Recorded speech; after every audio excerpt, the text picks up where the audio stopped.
La noche que Santa Cecilia ardió, nadie imaginó que las llamas devorarían algo más que muebles portugueses y telas antiguas. Nadie supo entonces que, bajo esa hoguera, se apagaba un silencio de 3 años, el secreto encerrado en el ático prohibido, donde una señora guardó su verdad entre tinta y sombras. El ático prohibido, el secreto mortal que la señora ocultó durante 3 años. A las 2 de la madrugada del 14 de agosto de 1867, el viento arrastró el olor a humo por los patios de la hacienda. Las chispas treparon por las vigas del tercer piso como insectos luminosos. Cuando los vecinos y los esclavos acudieron con cubos y mantas, encontraron algo que ningún rostro podría olvidar con facilidad: el cuerpo de un hombre, carbonizado y rigidizado, aún entre las ruinas del cuarto más alto, junto a una mesa chamuscada y una pequeña libreta de tapas negras consumida por las llamas. Las autoridades hablaron de accidente, de una lámpara caída. En las cocinas y en las senzalas, los susurros dijeron otra palabra, más antigua y profunda: justicia. El ático de Santa Cecilia había sido, durante décadas, un lugar vetado. Las ventanas siempre cerradas, las puertas selladas con llave. Sobre el tercer piso pendía una reputación que nadie se atrevía a nombrar en voz alta. Algunos decían que la señora Amelia era caprichosa. Otros murmuraban que aquellos que subían no volvían al mismo después. Pero pocos imaginaban que detrás de esas puertas se había urdido un acto que pretendía, por medios propios, restituir nombres a los que el mundo había intentado borrar. Amelia Vasconcelos de Andrade heredó Santa Cecilia a los 28 años, tras la muerte de un marido conocido por su severidad y por el uso sin pudor del latigazo y la autoridad. Era una mujer de mirada fría y un porte que muchos calificaban de aristocrático. Su frialdad, sin embargo, escondía una costura interna que apenas algunos llegaban a rozar. Entre esos pocos estaba Benedita. Benedita nació en la misma hacienda, en una noche de lluvia y trabajo. Su primer olor del mundo fue el de la resina de los muebles, el del sudor y el del pan duro. Como niña, corrió por los pasillos junto a Amelia. Juntas, en la niñez, compartieron juegos de secreto bajo senderos de caña. La pubertad, el latifundio y las leyes sociales las separaron. Amelia se volvió señora, Benedita, esclava. Aún así, cuando volvieron a encontrarse, sus cuerpos recordaron lo que las palabras habían prohibido. No fue un romance para exhibir, sino una alianza silenciosa, una ternura escondida entre tareas de cocina y collares de cuentas rotas. El marido de Amelia, Joaquim, era la encarnación del poder absoluto en la hacienda. Sus órdenes resonaban con testosterona y desprecio. Su forma de corregir no dejaba cicatriz que pudiera ser perdonada con el tiempo. Tomás Ferreira, feitor y ejecutor de las brutalidades, sostenía la brutalidad con la disciplina del que cree sostener un orden natural. Tomás disfrutaba de ejercer dolor. Joaquim lo alentaba con miradas que no pedían razonamiento, sino obediencia. En esa arquitectura de violencia hubo nombres que pasaron por manos sin derecho: Jerónimo, Cipriano, Benedito, hombres arrancados de sus pequeñas vidas, rotulados como incidentes, enterrados al olvido. El punto de quiebre llegó una tarde en que Amelia, por casualidad o por destino, fue obligada a presenciar la violencia sin filtro. Jerónimo fue llevado a la sala principal. Las risas de los presentes, la sordidez de la escena, la sangre contenida tras la piel. Lo que Amelia vio aquella hora no fue simplemente un castigo, fue la demostración de que la ley del Señor estaba por encima de la humanidad de otros. Cuando Jerónimo dejó de moverse, cuando el silencio lleno de miedo ocupó la sala, algo en ella se quebró. No era solo furia, era la sensación de que el mundo había cometido una deuda con aquellos cuerpos y que nadie la saldaría. Fue entonces que, en un gesto que algunos juzgarán desmedido y otros inevitable, Amelia decidió que entregaría su propia justicia. Antes de seguir, si esta historia te atrapa y quieres escuchar más relatos así, suscríbete y deja tu opinión en los comentarios. Hay preguntas que necesitan manos para ser debatidas. El plan de Amelia fue paciente, frío y metódico, pero no carente de dolor. No era venganza por orgullo, era venganza por nombres. Primero, comenzaron los cambios sutiles, miradas que ya no se permitían, decisiones económicas que fueron moldeando la cotidianeidad de la casa. La muerte de Joaquim, contada luego como un episodio de enfermedad larga, dejó a Amelia con la hacienda y con la imagen intacta de un mundo que ella ya no quería sostener tal como estaba. Tomás permaneció. Murió el señor, pero no la violencia estructural. Al contrario, la ausencia del marido dejó a Tomás más seguro, más dueño de la palabra cuando hablaba y del latigazo cuando lo daba. El ático, ese tercer piso prohibido, se transformó en algo más que un lugar de castigo. Se volvió confesionario y archivo. Allí, Amelia encerró a Tomás en una de esas estaciones largas donde la noche se confunde con el tiempo. No fue una prisión espectacular con cadenas.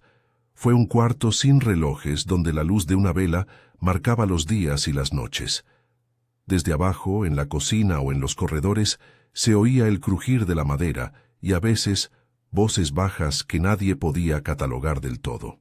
Benedita fue la que, con pasos medidos y compromiso inquebrantable, asistió a Amelia en ese proyecto equivocado o justo, según quien lo juzgue.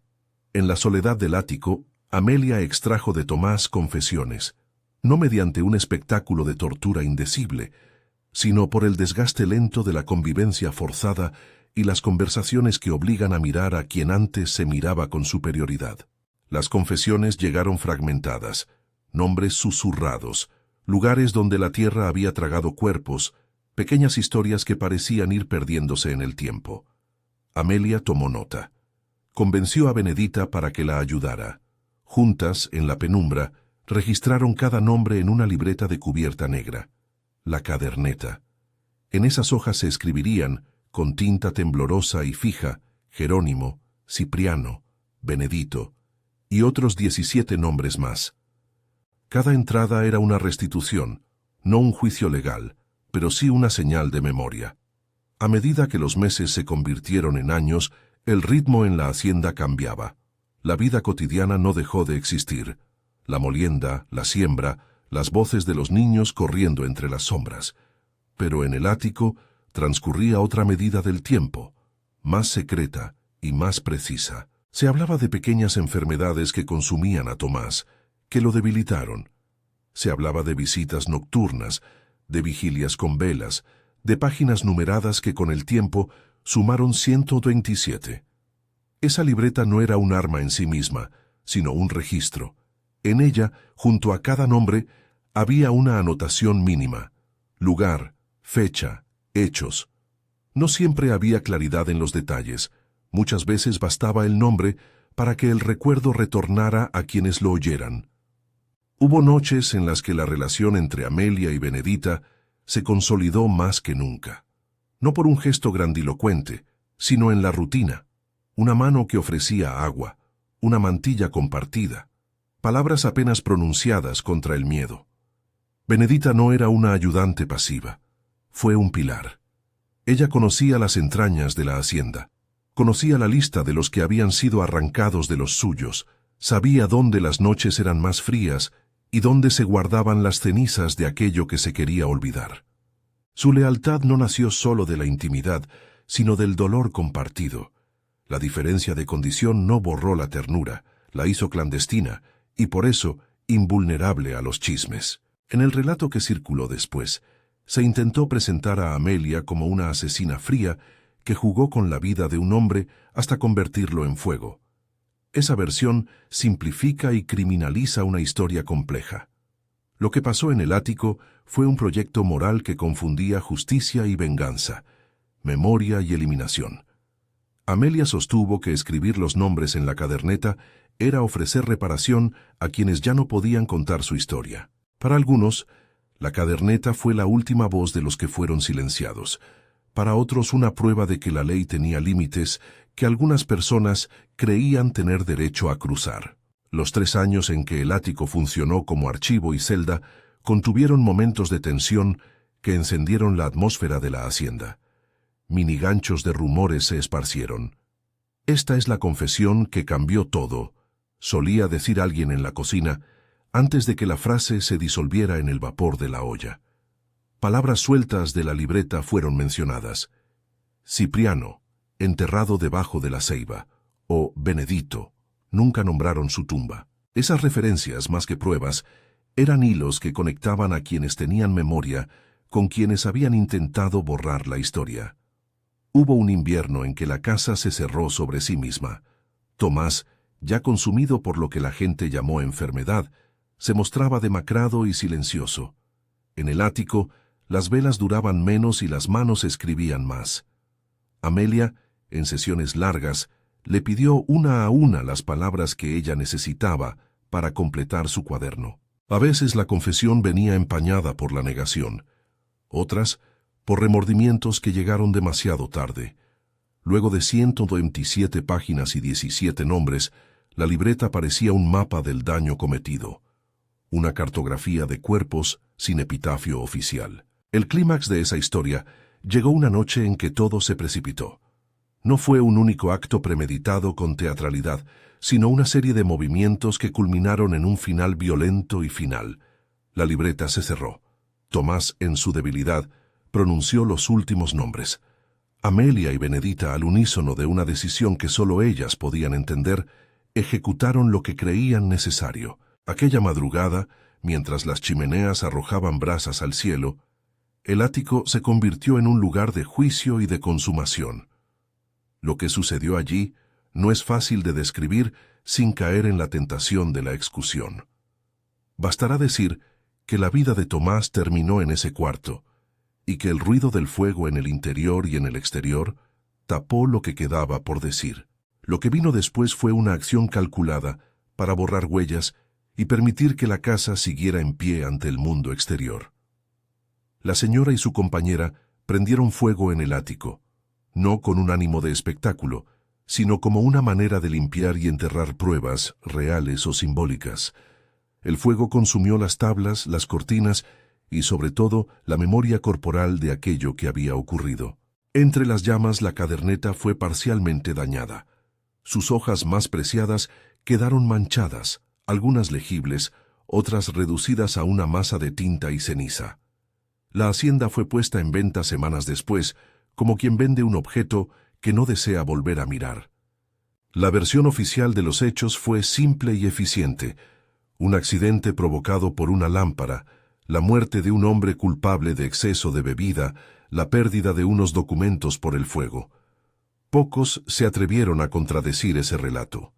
Las autoridades aceptaron el dictamen y cerraron el expediente con la eficacia que el poder suele emplear cuando conviene. Pero la verdad, como siempre, persistió en los bordes. Los que trabajaban en las esteras recordaban nombres, los vecinos repetían la sensación de alivio en los patios. Algunos, con la discreción adquirida por la costumbre, guardaron fragmentos de historia que no cabían en expedientes. Amelia y Benedita abandonaron Santa Cecilia como si hubieran presentado su renuncia al pasado. Viajaron a una ciudad al sur, lejos de los ríos que bañaban la hacienda, y adoptaron nombres nuevos. Amelia siguió siendo viuda pública en su fisonomía social. Benedita, formalmente libre, se convirtió en compañera visible en círculos más discretos.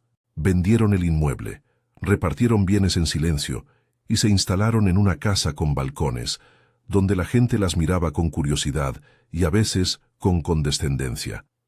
El precio de la libertad fue una metamorfosis: vivir con la sombra de aquello que hicieron, con la certeza de que la caderneta ya no estaba entera y con la convicción para ellas de que habían devuelto nombres a la memoria. ¿Qué ocurrió con la caderneta? Algunos fragmentos sobrevivieron. Páginas quemadas fueron recuperadas por manos que las encontraron entre escombros. Otras se perdieron. La libreta negra dejó rastro en testimonios orales y en el silencio de quienes la habían visto. Jerónimo, Cipriano, Benedito se convirtieron en palabras que, dichas en voz baja, devolvían dignidad. Alguien conservó una página, una anotación rota que en tinta corrida decía algo así como: «Nombradlos para que no mueran en olvido». Esa frase, que podría haber estado escrita por cualquiera de las dos mujeres, circuló años después en cartas y en algún inventario de biblioteca local. La caderneta, En su estado mutilado, siguió siendo una prueba moral más que un documento legal. La historia a menudo se pregunta por la figura de Amelia. ¿Era una justiciera o una asesina? La respuesta no puede ser sencilla.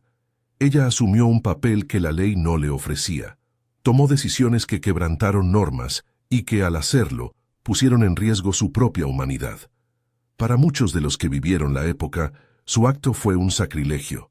Una mujer que se erigió en juez sobre un hombre. Para otros, fue la única reparación que podían concebir en un mundo donde la justicia institucional era una palabra hueca. La ambigüedad de su figura es precisamente el terreno donde se juega esta historia. Los límites entre víctima y verdugo se confunden cuando la ley decide no mirar. La relación entre Amelia y Benedita, su alianza secreta, es otro elemento que no admite una lectura simplista. Fueron compañeras en actos que la sociedad podría condenar y que entresacaban la complejidad de vínculos forjados en la desigualdad. La ternura que compartieron fue al mismo tiempo refugio y motor. Benedita sostuvo la memoria de los esclavizados. Amelia puso en acción su poder como única arma disponible. No hay en sus gestos celebración del crimen. Hay en cambio una mezcla de dolor, revancha y amor que no se reduce a etiquetas. Cuando la hacienda cambió de manos, la memoria del lugar no desapareció. Manos trabajadoras, voces en las noches, cantos en las cosechas, todo eso seguía siendo eco del pasado. Con los años, la historia de Santa Cecilia se fue confabulando con mitos locales. La casa que ardió, el ático prohibido, la mujer en duelo, la libreta negra que habló por los silencios. Algunos historiadores, generaciones después, intentaron reconstruir la verdad. Buscaron archivos, entrevistaron descendientes, compararon relatos.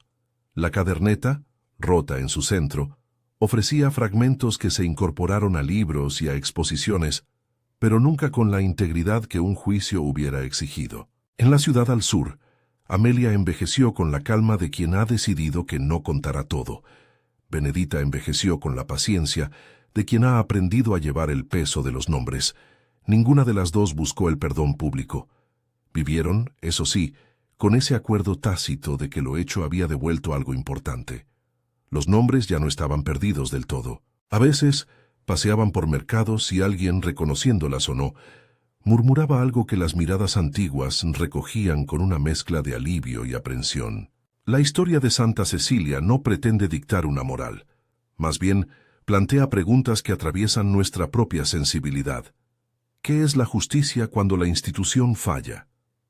¿Hasta qué punto una persona puede legitimarse para imponer una reparación? ¿Puede la memoria vivir sin documentos que la respalden? ¿Es la venganza el único camino que queda cuando las leyes brillan por su ausencia? Si hoy miramos la libreta negra, si imaginamos las 127 páginas y los 17 nombres, no debemos hacerlo desde la fascinación por el crimen, sino desde el respeto por las vidas que se cruzaron allí.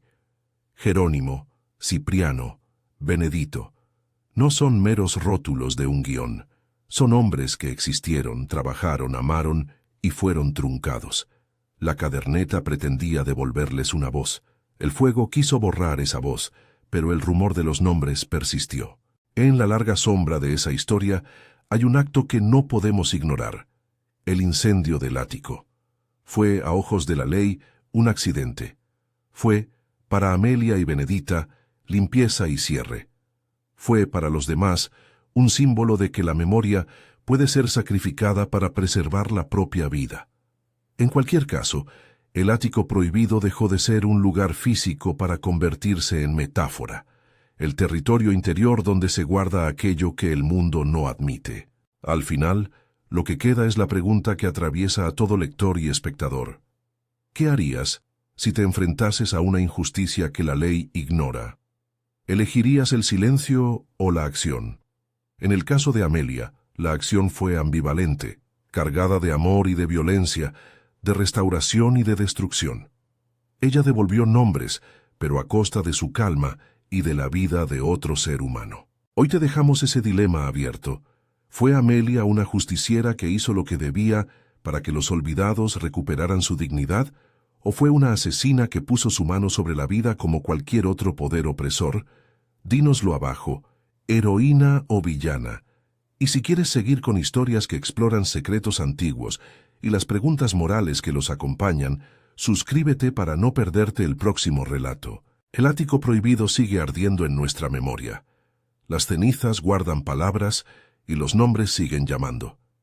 Que nadie olvide que, en algún rincón, hay una libreta de tapas negras que aún intenta hablar por los que ya no están.